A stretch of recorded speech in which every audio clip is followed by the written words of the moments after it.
Kalau seorang kafir yang sudah jelas-jelas dalam Al-Quran Allah sebutkan tabbat yada abi lahabi wa tab, udah jelas-jelas ini ahli neraka, dia mendapatkan keringanan dari Allah Subhanahu wa ta'ala karena senang di hari kelahiran Nabi Muhammad SAW. Maka dia bertanya, maka bagaimana pendapat kamu tentang seorang yang memang dia itu sudah Islam dan dia senang dengan kelahiran Nabi Muhammad SAW? Kalau Abu Jahal yang tidak beriman tapi senang dengan kelahiran Nabi Muhammad mendapatkan keringanan dari Allah, bagaimana dengan kita yang sudah Islam dan senang dengan kelahiran Nabi besar Muhammad SAW?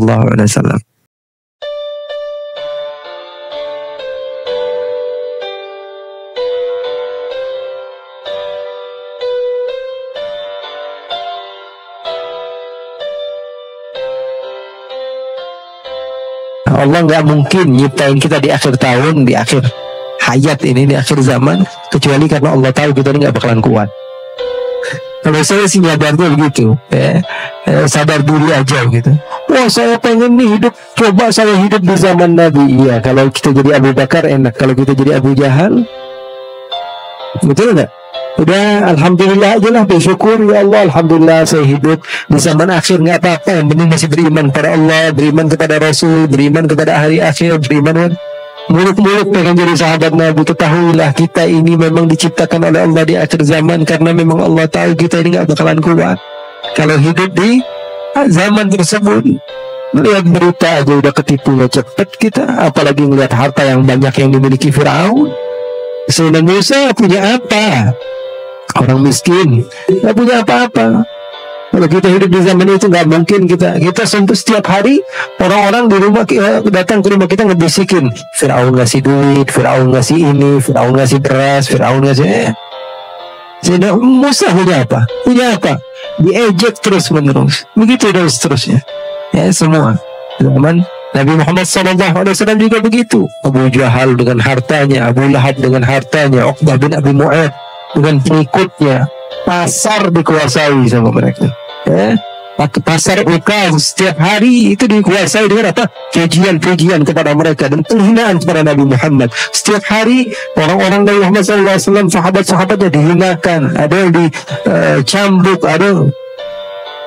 Takutlah kita bisa kuat hati seperti mereka itu, belum tentu. Makanya saya ulangi sekali lagi, kita bersyukur saja kepada Allah Subhanahu wa ta'ala. Alhamdulillah Allah jadikan kita termasuk orang yang beriman kepada Allah, beriman kepada Rasul, dan insya Allah terus menerus menjadi pencinta kepada mereka.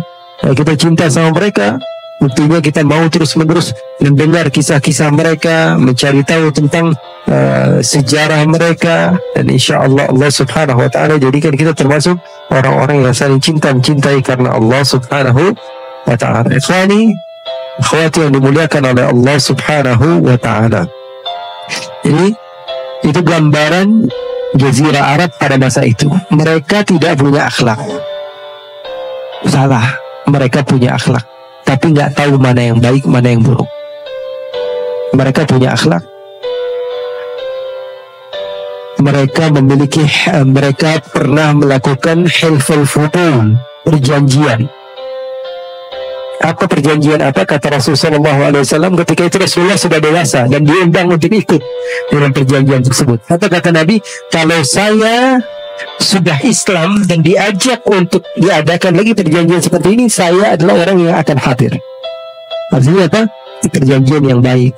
Hilful fudul itu ketika Rasulullah belum jadi Nabi, tapi orang-orang Arab ketika itu berkumpul, setiap kabilah kumpul.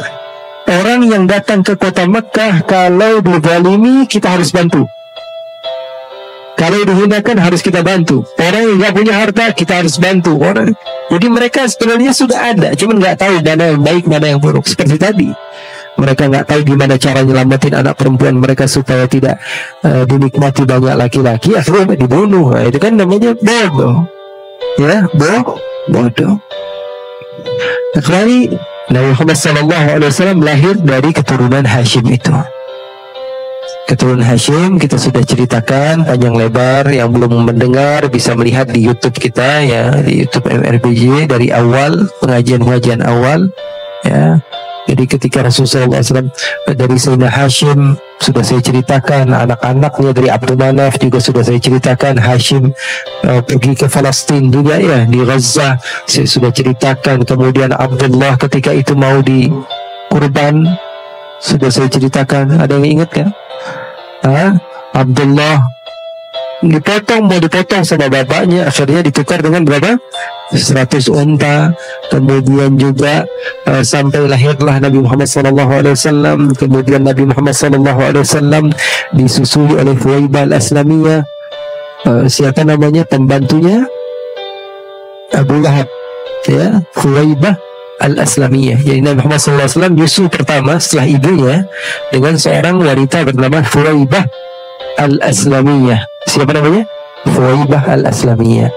Dia ini adalah pembantunya ataupun hamba sahayanya, bukan pembantu ya, hamba sahayanya siapa?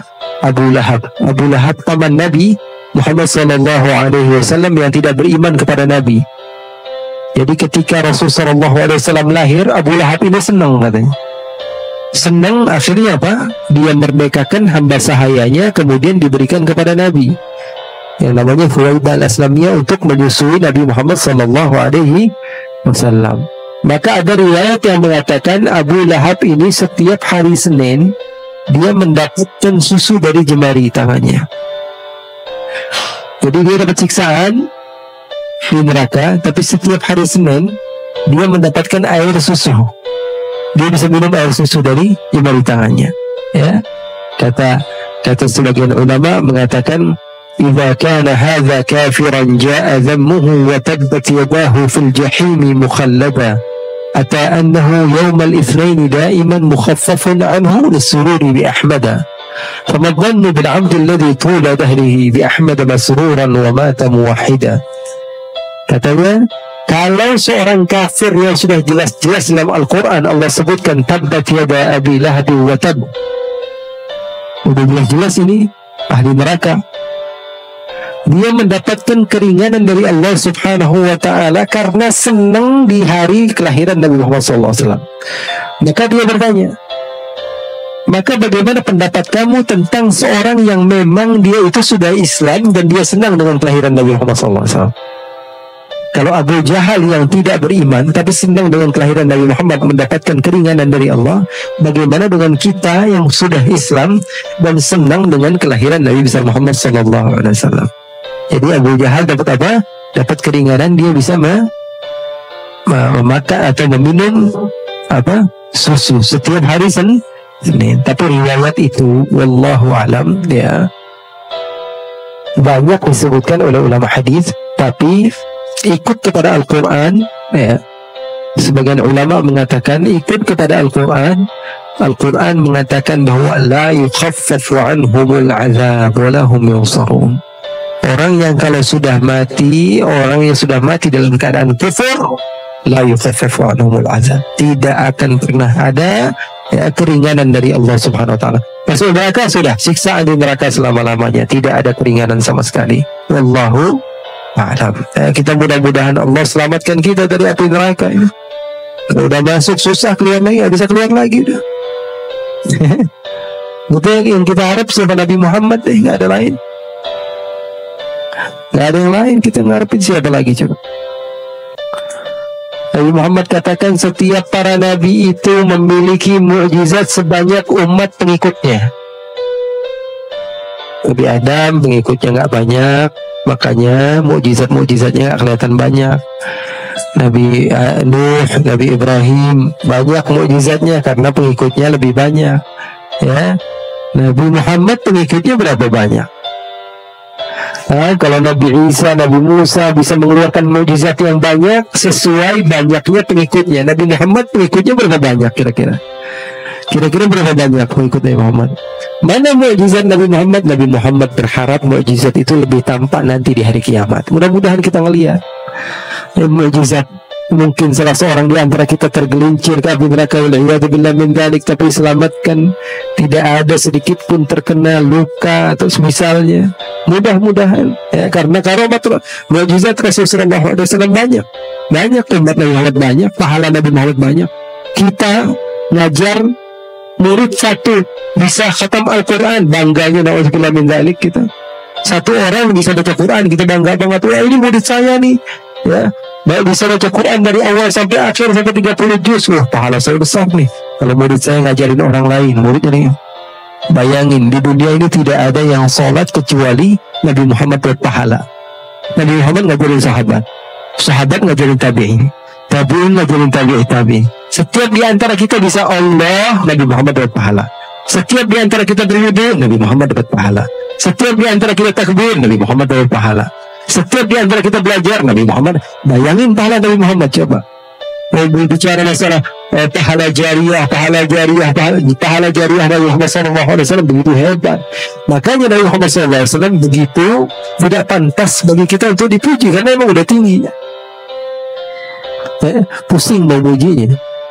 Dari sini aja, dari satu pintu nih, pintu pahala kira-kira, ya, pahala jariah, ya, pahala jariahnya Nabi Muhammad nggak habis-habis sampai hari kiamat. Makanya insya Allah mudah-mudahan kita termasuk orang-orang yang mendapatkan, ya, kebagian insya Allah dari kemuliaan karamahnya Nabi besar Muhammad sallallahu alaihi wa ala alihi wa sahbihi wasallam.